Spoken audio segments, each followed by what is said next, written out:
മറ്റൊരു പ്രധാന വാർത്തയിലേക്ക് കോൺഫിഡന്റ് ഗ്രൂപ്പ് ചെയർമാൻ CJ റോയിയുടെ ആത്മഹത്യയിൽ ദുബായിലേക്കും കേരളത്തിലേക്കും അന്വേഷണം വ്യാപിപ്പിക്കാൻ SIT.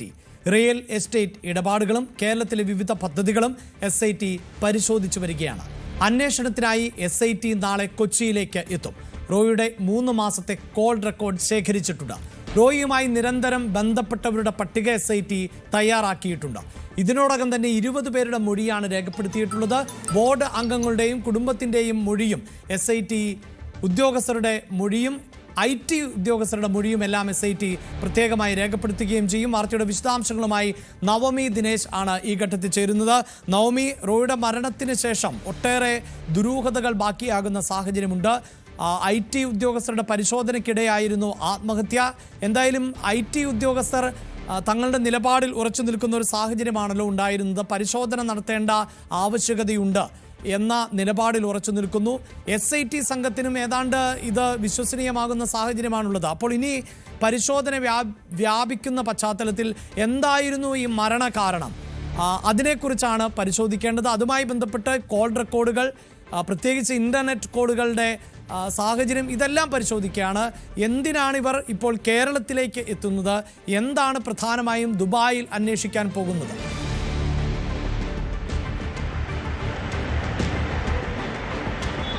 അഭിലാഷ്, റോയിയുടെ 3 മാസത്തെ ഫോൺ കോളുകളാണ് അന്വേഷണ സംഘം പരിശോധിച്ചത്.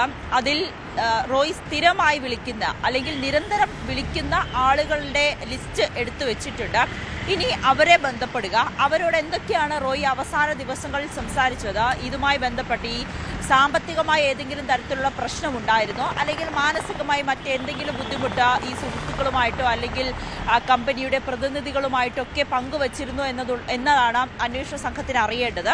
ആ രീതിയിലേക്കുള്ള അന്വേഷണം ഒരു ഭാഗത്ത് നടക്കുമ്പോൾ തന്നെയാണ് റോയിയുടെ കുടുംബാംഗങ്ങൾ, സഹപ്രവർത്തകർ, ഇവരുടെയൊക്കെ വിശദമായ മൊഴിയെടുത്തു. കോൺഫിഡന്റ് ഗ്രൂപ്പിന്റെ റോയുമായി അടുത്തു നിൽക്കുന്ന സുഹൃത്തുക്കളുടെ ഉൾപ്പെടെയുള്ള മൊഴിയെടുത്തിരുന്നു. അവർ പറയുന്നത് ഈ സമയങ്ങളിലൊക്കെ, അതായത് ആത്മഹത്യയ്ക്ക് മുൻപുള്ള ദിവസങ്ങളിലൊക്കെ റോയ് തങ്ങളോട് സംസാരിച്ചത് സാധാരണ പോലെ സന്തോഷത്തോടുകൂടി തന്നെയാണ്, വളരെ ഉത്സാഹത്തോടു കൂടി തന്നെയാണ് റോയിയെ തങ്ങൾ പരിചയപ്പെട്ടതും അല്ലെങ്കിൽ തങ്ങളുമായിട്ട് സംസാരിച്ചതും. അങ്ങനെ പെട്ടെന്ന് ആത്മഹത്യ ചെയ്യേണ്ട ഏതെങ്കിലും കാരണം റോയിയെ അലട്ടിയിരുന്നതായി തങ്ങൾക്ക് തോന്നിയിട്ടില്ല എന്നുള്ളൊരു മൊഴിയാണ് സുഹൃത്തുക്കളെല്ലാം തന്നെ അന്വേഷണ സംഘത്തിന് മുന്നിൽ നൽകിയിരിക്കുന്നത്.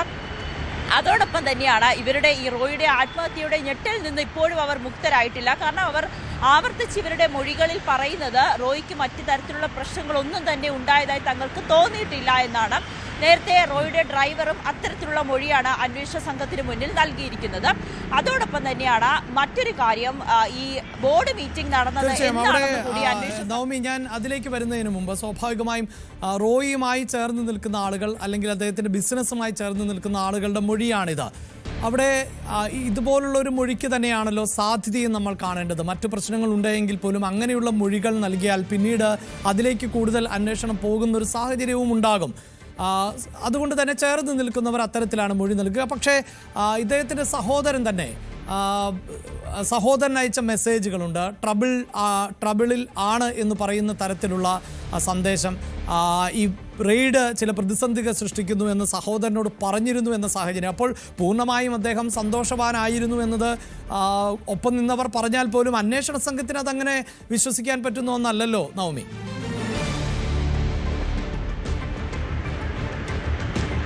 അതെ, അത് തന്നെയാണ് ഏറ്റവും പ്രധാനപ്പെട്ട കാര്യം അഭിലാഷ്. സഹപ്രവർത്തകരുടെ മൊഴി അനുസരിച്ച് റോയ് പൂർണ്ണ സന്തോഷത്തിലായിരുന്നു. സാമ്പത്തികമായിട്ട് ഏതെങ്കിലും ബുദ്ധിമുട്ടുണ്ടോ, കമ്പനിപരമായി ഏതെങ്കിലും ഒരു സ്ട്രഗിളിലാണോ എന്ന കാര്യം ഒന്നും തന്നെ സുഹൃത്തുക്കളോടോ അല്ലെങ്കിൽ അദ്ദേഹവുമായി അടുത്ത് നിൽക്കുന്നവരോടോ പങ്കുവച്ചിരുന്നില്ല. പക്ഷേ കുടുംബം SITക്ക് നൽകിയ മൊഴിയിൽ പറയുന്ന ഒരു പ്രധാനപ്പെട്ട കാര്യമുണ്ട്.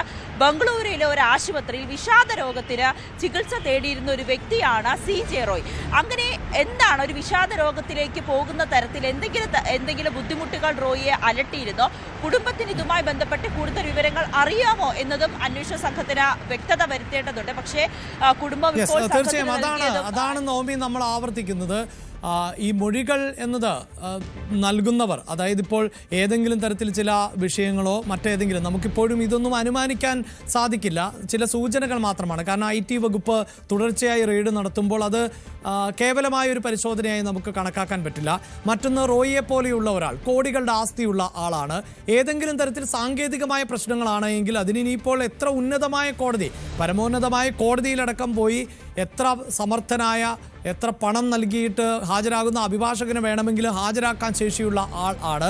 അങ്ങനെയൊന്നുമുള്ള ഒരു പ്രതിസന്ധിയും റോയ്ക്കുണ്ട് എന്ന് നമുക്ക് കണക്കാക്കാൻ പറ്റില്ല. അവിടെയാണല്ലോ ഈ മൊഴികളിലെ വൈരുദ്ധ്യം. ഒരു ഭാഗത്ത് റോയിയുടെ ഡ്രൈവർ പോലും പറയുന്നു അദ്ദേഹം വലിയ സന്തോഷവാനായിരുന്നുവെന്ന്. അതേസമയം തന്നെ വിഷാദമായ രോഗത്തിന് അദ്ദേഹം ചികിത്സ തേടിയിരുന്നു, മാനസികമായ പ്രശ്നം അദ്ദേഹം നേരിട്ടിരുന്നു എന്നതിന് ഡോക്യുമെന്റുകളും ഉണ്ടാകുന്നു.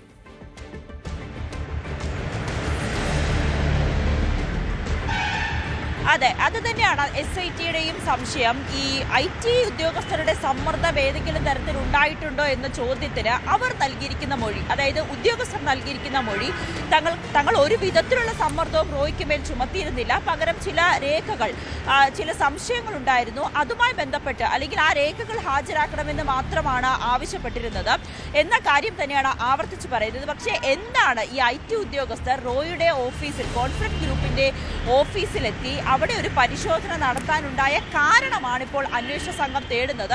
അതിനു വേണ്ടിയിട്ടായിരിക്കും നാളെ കൊച്ചിയിലെത്തുന്ന സംഘം ആദായ നികുതി ഓഫീസിലെത്തും.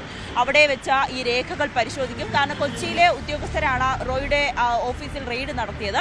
ആ രേഖകൾ പരിശോധിക്കും, അവരുടെ മൊഴി വീണ്ടും എടുക്കും. അതേ സാഹചര്യത്തിൽ തന്നെയാണ് കൊച്ചിയിലെ ഓഫീസിൽ, കോൺഫിഡന്റ് ഗ്രൂപ്പിന്റെ കൊച്ചിയിലെ പാലാരിവട്ടത്തുള്ള ഓഫീസിലേക്കും സംഘം എത്തും. അവിടെ ഇപ്പോൾ അതിന്റെ ചുമതലയുള്ള TJ ജോസഫിന്റെ മൊഴി ഒരിക്കൽ കൂടി രേഖപ്പെടുത്തേണ്ടതുണ്ട്. അവിടെയുള്ള സഹപ്രവർത്തകരോട് കാര്യങ്ങൾ ചോദിക്കും.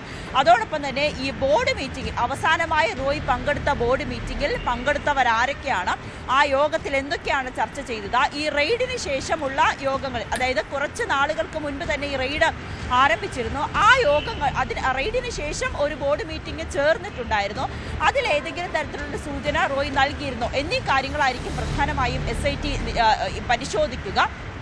ഒരു കാര്യം വ്യക്തമായിട്ടുണ്ട്, റോയിയുടെ ആത്മഹത്യയ്ക്ക് പിന്നിൽ കൃത്യമായിട്ടുള്ള ഒരു കാരണം ഉണ്ടെന്ന് തന്നെയാണ് അന്വേഷണ സംഘവും വ്യക്തമാക്കുന്നത്. കാരണം ഈ റോയിയുടെ ബംഗളൂരുവിലെ ഓഫീസിൽ നിന്നും ലഭിച്ച ആത്മഹത്യാ കുറിപ്പിന് സമാനമായിട്ടുള്ള ഡയറി കുറിപ്പിൽ ഒരു കാര്യം വ്യക്തമാക്കുന്നുണ്ട്. അത് കുടുംബത്തോട് മാപ്പ് ചോദിക്കുന്നുണ്ട്. മറ്റൊന്ന്, തനിക്ക് നിക്ഷേപവുമായി ബന്ധപ്പെട്ട പല ബുദ്ധിമുട്ടുകളുണ്ടായി, നഷ്ടങ്ങളുണ്ടായി, തിരിച്ചടികളുണ്ടായി, ഒപ്പം നിൽക്കുന്ന നിക്ഷേപകരെ വഞ്ചിക്കരുത്, ഒപ്പം കമ്പനി എങ്ങനെ മുന്നോട്ട് കൊണ്ടുപോകണമെന്ന നിർദ്ദേശമൊക്കെ ആ കുറിപ്പിലുണ്ട്. അതിനർത്ഥം നേരത്തെ തന്നെ റോയ് ആത്മഹത്യ ചെയ്യാൻ തീരുമാനിച്ചിരുന്നു എന്നതാണ്. പക്ഷേ അതിനുള്ള കാരണമാണ് SIT കണ്ടെത്തുന്നത്. സഹപ്രവർത്തകരിൽ നിന്നുള്ള മൊഴിയോ അല്ലെങ്കിൽ റോയുമായി ഒപ്പം നിൽക്കുന്നവരുടെ മൊഴിയിൽ നിന്നും അത്തരത്തിലുള്ള സൂചനകളൊന്നും തന്നെ ലഭിച്ചിട്ടില്ല. ഇനിയുള്ള അന്വേഷണ സംഘത്തിന്റെ ലക്ഷ്യം കേരളത്തിലെയും ദുബായിലുമാണ് അദ്ദേഹം ഏറ്റവും കൂടുതൽ ബിസിനസ്സുകൾ അല്ലെങ്കിൽ കൂടുതൽ സംരംഭങ്ങൾ ആരംഭിക്കാൻ തീരുമാനിച്ചത്.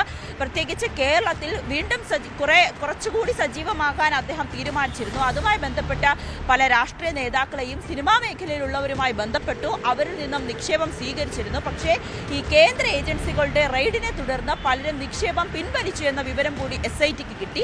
അങ്ങനെയാണെങ്കിൽ അടുത്ത 2 ദിവസങ്ങളിൽ SITയുടെ പരിശോധനയിൽ പല രാഷ്ട്രീയ നേതാക്കളോ അല്ലെങ്കിൽ സിനിമാ പ്രവർത്തകരോ ഒക്കെ ചോദ്യമുനയിലെത്തും എന്നത് ഏകദേശം ഉറപ്പായി കഴിഞ്ഞു. എന്നാലും നാളെ ആയിരിക്കും കോൺഫിഡന്റ് ഗ്രൂപ്പിന്റെ ഓഫീസിലെത്തി അദ്ദേഹത്തിന്റെ സഹപ്രവർത്തകരോടും മറ്റ് ഉദ്യോഗസ്ഥരോടുമൊക്കെ ഇതുമായി ബന്ധപ്പെട്ട ചോദ്യം ചെയ്യലുകൾ ഉണ്ടാകുക. ചില പേപ്പറുകൾ തങ്ങൾക്ക് മുന്നിൽ ഹാജരാക്കണമെന്നൊരു നിർദ്ദേശം കൂടി SIT മുന്നോട്ട് വയ്ക്കുകയും ചെയ്തിട്ടുണ്ട്. കൂടുതൽ വാർത്തകൾക്ക് News 18 Keralam YouTube channel subscribe ചെയ്യുക.